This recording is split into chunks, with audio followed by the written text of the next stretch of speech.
안녕하세요. 리서쌤 잉글리시 리사입니다. 지난 시간에 이어 원서 낭독 세 번째 시간 가져보도록 하겠습니다. Page 4. My father was a diligent worker even as a child. He was the only college graduate among 5 brothers and worked as an engineer at one of the largest heavy industry companies in Korea. The 70s and 80s were an era of rapid economic growth in his line of work. Like many other men at the time, my father worked hard, overnight and on weekends. No matter how tired he felt, he said that caring for me and my brother recharged his energy. He did his best as head of the household and never complained about exhaustion. He also didn't once leave us crying from hunger. He also shared with us what he had figured out about money. He would tell me, people can lose their money and end up penniless at any time. Spending freely will ruin your life. Money is meant to be saved, not used. By the time he retired, he had plenty to live on. He owned a house and had life insurance and enough money to travel overseas anytime he wanted. His children were financially independent. But father was always deeply anxious that his money could wither away. And he paid attention to stories of bankruptcy and failure to keep himself vigilant about his spending. In his later years, his daily routine was very simple. My father walked in the morning, did a bit of light exercise, and played Go on computer. He ate a free lunch at the Seniors Welfare Center and went out to walk beside the river in the afternoons. He never did anything that cost money, and for that reason he did not join his friends when they went for golf or on overseas trips. Instead, his only hobby was hiking. Twice a week, Dad put on a pair of hiking boots and left home early in the morning. Each time he went hiking, he grinned and said, "There's nothing as free as hiking. All you need is sturdy legs and a water bottle." Dad also endured the cold and heat as much as possible. He wouldn't turn on an air conditioner even if it was hot enough to melt butter. He wore a sweater over a winter coat on bitingly cold days. He didn't waste the water he used to wash or brush his teeth, but collected it in a large bucket and used it to flush the toilet to save a penny on water fees. Another of Dad's hobbies was picking up things people had thrown away. He'd collect clothes, shoes, furniture, or electronics from the trash or from houses people had left. One room of Dad's house was overflowing with stuff, and that room, which looked like a junk shop, was like a treasure chest to him. Every time he opened the door to that room, my 70-year-old father was as delighted as a child. But one day, his life suddenly changed. When my father visited a hospital to see a doctor about his weight loss, the doctor said expressionless. It's pancreatic cancer. And it's already quite advanced. We can't operate. My father's mind went blank from shock. He could barely open his mouth and stuttered. Then, how long do I have until My father couldn't say the last word. The doctor, avoiding Dad's desperate eyes, mumbled the end of this sentence. "Well, it's a bit hard to say. It all depends on the patient.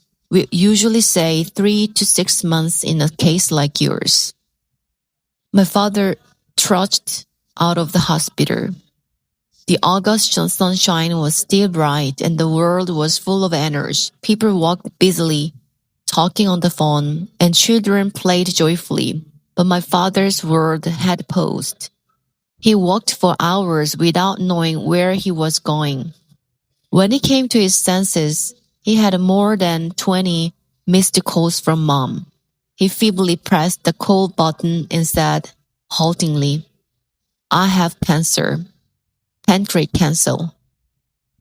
Hearing about my father's cancer, I also panicked. I'd never once in my life seen my dad sick with anything, not even a cold.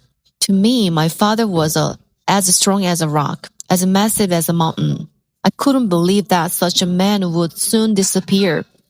What could I do? How could I help?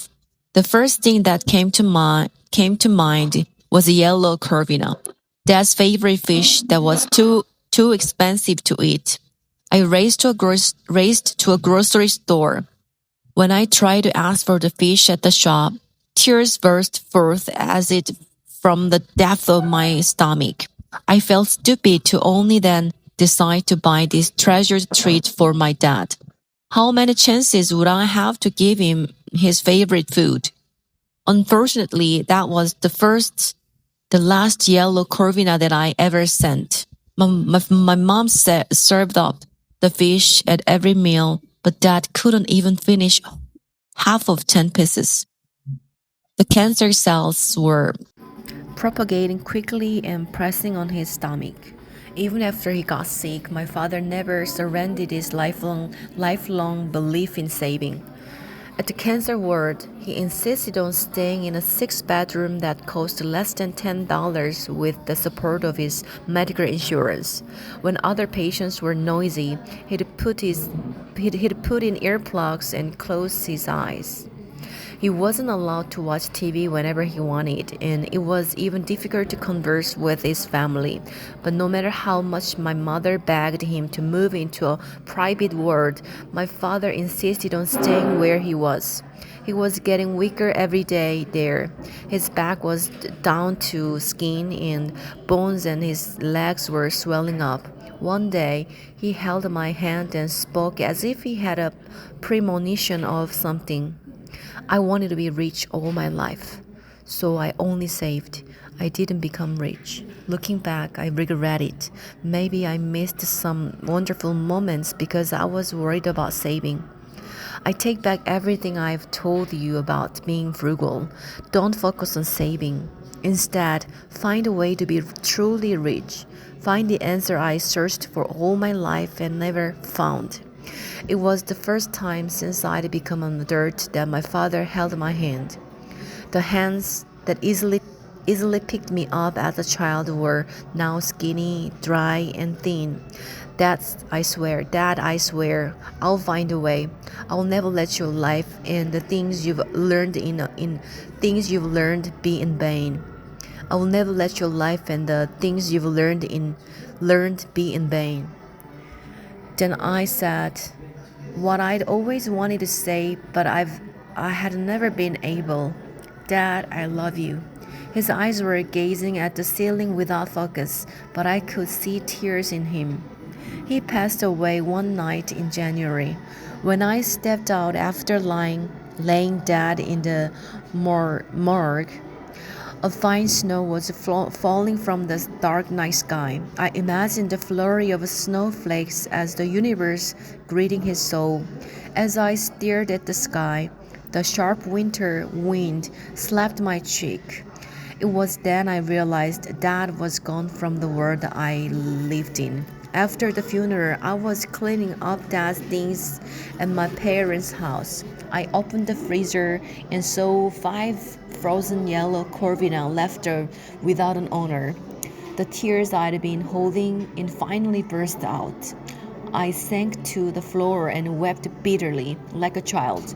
I felt how much I loved my father, and I ached for his denial of the pleasures he had at his fingertips. He passed away without eating his favorite food, and then I realized something that I soon became a promise to myself. That's not how I want to live. I will honor my father's last request. I have to find a way to become rich.